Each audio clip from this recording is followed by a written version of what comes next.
Number 22، علم اٹھ جائے گا اور جہالت عام ہوگی۔ آپ صلی اللہ علیہ وسلم نے فرمایا، ان من اشراط الساعہ ان یرفع العلم ویکثر الجہل۔ آپ نے فرمایا قرب قیامت میں علم کو اٹھا دیا جائے گا اور جہالت عام ہوگی۔ آج ہم دیکھ رہے ہیں کہ جس کے پاس علم نہیں ہے وہ فتویٰ دے رہا ہے۔ آج ہر آدمی مفتی اور ہر آدمی ڈاکٹر ہے، جس سے پوچھو وہ خود مسئلہ بتائے گا، یہ نہیں کہے گا کہ کسی عالم سے پوچھ لو۔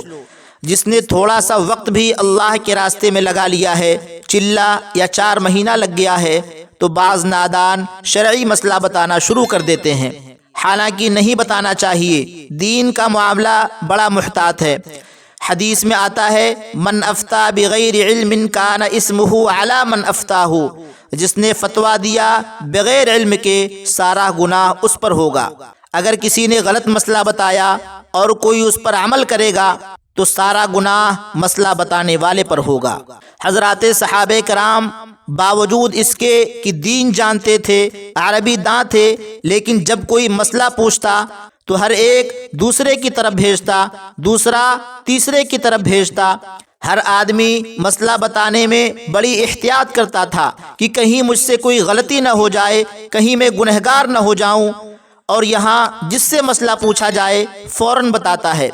اس لیے احتیاط کرنی چاہیے۔ دین کے معاملے میں جب تک 100% یقین کے ساتھ کوئی بات معلوم نہ ہو اسے آگے بیان نہیں کرنا چاہیے، بلکہ علماء کی طرف اس کی رہنمائی کرنی چاہیے۔ آج ہم دیکھ رہے ہیں کہ جہالت پھیل چکی ہے اور دین کا علم دن بدن رخصت ہوتا جا رہا ہے۔ حدیث پاک کے اندر آتا ہے کہ اللہ تعالیٰ سینوں سے علم نہیں نکالے گا، بلکہ اللہ تعالیٰ علماء کو اٹھا لے گا۔ جب علماء کا انتقال ہو جائے گا، بڑے بڑے جید علماء دنیا سے چلے جائیں گے، تو لوگ جاہلوں کو اپنا سردار بنا لیں گے، اور وہ جاہل خود بھی گمراہ ہوگا اور دوسروں کو بھی گمراہ کرے گا۔ آج ہم دیکھ رہے ہیں کہ بڑے بڑے علماء دنیا سے رخصت ہو رہے ہیں، آئے دن جید علماء دنیا سے جا رہے ہیں، اور نادان لوگ جو دین سے واقف نہیں ہیں آج وہ دین کی تشریح کر رہے ہیں۔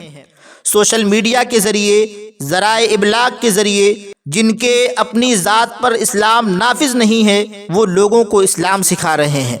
تو قرب قیامت کی 22ویں علامت علم اٹھ جائے گا اور جہالت عام ہوگی۔